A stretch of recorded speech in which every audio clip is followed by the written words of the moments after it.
Generator which runs at synchronous speed is known as synchronous generator और alternator। Previous video में हम लोग पढ़ चुके हैं कि एक अल्टरनेटर दो मेन पार्ट से मिलकर कंसिस्ट होता है, that is stator and rotor. Alternator के केस में स्टेटर के ऊपर आर्मेचर वाइंडिंग प्लेस्ड रहता है एंड रोटर के ऊपर फील्ड वाइंडिंग प्लेस्ड रहता है। जब फील्ड फ्लक्स आर्मेचर वाइंडिंग को कट करता है तो आर्मेचर वाइंडिंग में ईएमएफ इंड्यूस होता है, मतलब वोल्टेज इंड्यूस होता है। तो इस वीडियो में इंड्यूस्ड ईएमएफ के इक्वेशन को डिराइव करेंगे।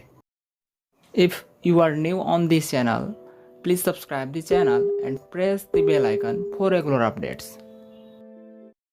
To find EMF equation of alternator, we consider different parameters. ZP is the number of conductor connected in series per phase. मतलब एक फेज में टोटल नंबर ऑफ कंडक्टर जो series में connect रहेगा उसको ZP से डिनोट करते हैं। TP is the turns per phase. एक फेज में कितना टर्न होगा उसको TP से डिनोट करेंगे। सिंस कॉइल के एक टर्न में दो कंडक्टर रहता है तो टोटल नंबर ऑफ कंडक्टर के लिए हम लोग लिख सकते हैं ZP is equal to twice of TP। इसका मतलब है कि per phase two conductor series में कनेक्ट है। P is the number of poles. Alternator में कितने पोल्स है उसको P से डिनोट करते हैं। F is the frequency in hertz. Alternator कितनी फ्रीक्वेंसी जनरेट करेगा उसको F से डिनोट करते हैं। Phi इज़ द फ्लक्स पर पोल। एक पोल कितना फ्लक्स जनरेट करेगा, that is denoted by phi. Kp is the pitch factor. Kd is the distribution factor.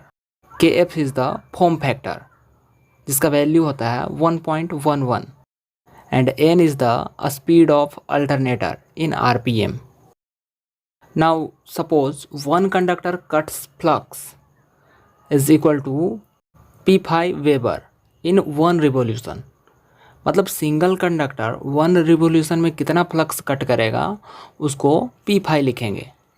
Time taken for one revolution is equal to, second में अगर लिखेंगे तो यहाँ पे होगा 60/n सेकेंड। सिंगल कंडक्टर के लिए अगर एवरेज EMF निकालेंगे तो लिखेंगे flux cut upon time taken. मतलब कितना फ्लक्स कट करेगा और उसमें कितना टाइम लगेगा। सिंगल कंडक्टर वन रिवोल्यूशन में जो फ्लक्स कट कर रहा है वो है P5 और जो टाइम लग रहा है वो है 60/n। इसको सॉल्व करेंगे तो लिखेंगे P5n upon 60। So final equation मिलता है for average EMF of one conductor is P5n upon 60 volt.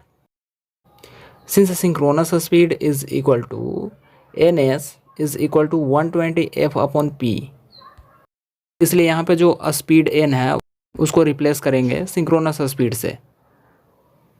Then equation will be average EMF per conductor is equal to P5 upon 60 into 120 F/P and इसको solve करेंगे तो लिखेंगे 2πf। यह equation केवल one conductor में induced EMF के लिए है। Now we will find average EMF per phase. तो सिंगल कंडक्टर में इंड्यूस्ड EMF क्या है, 2πf, और एक फेज में टोटल नंबर ऑफ कंडक्टर कितना होता है वो है 2TP। So we will write 2πf into 2TP। जब दोनों को मल्टीप्लाई करेंगे तो लिखेंगे 4πf/TP। तो ये इक्वेशन जो मिलता है वो है average EMF per phase. Since RMS value is equal to average value into form factor, so average value क्या है 4πf/TP इंटू फॉर्म फैक्टर का वैल्यू होता है 1.11। जब मल्टीप्लाई करेंगे तो लिखेंगे 4.44πf/TP in volt. So finally जो इक्वेशन मिलता है इन RMS वैल्यू वो है 4.44πf/TP। Now Kp and Kd are the pitch factor and distribution factor respectively. Kp and Kd pitch factor and distribution factor है। अगर इसको ईएमएफ इक्वेशन में include करेंगे तो लिखेंगे net EMF per phase EP is equal to KP K D 4.44 phi F TP. अगर line voltage find करना है तो हम लोग देखेंगे कि आर्मेचर वाइंडिंग का कनेक्शन किस तरह से है। इफ़ आर्मेचर वाइंडिंग स्टार में कनेक्ट रहता है तो उसके लिए हम लोग लिखेंगे E L is equal to √3 EP। मतलब जो यहाँ पे EP का इक्वेशन है उसमें √3 से मल्टीप्लाई करेंगे। एंड आर्मेचर वाइंडिंग का कनेक्शन अगर डेल्टा में होगा तो हम लोग डायरेक्ट वहाँ पे लिखेंगे E L is equal to EP। इस तरह से अल्टरनेटर के EMF इक्वेशन को डिराइव करते हैं।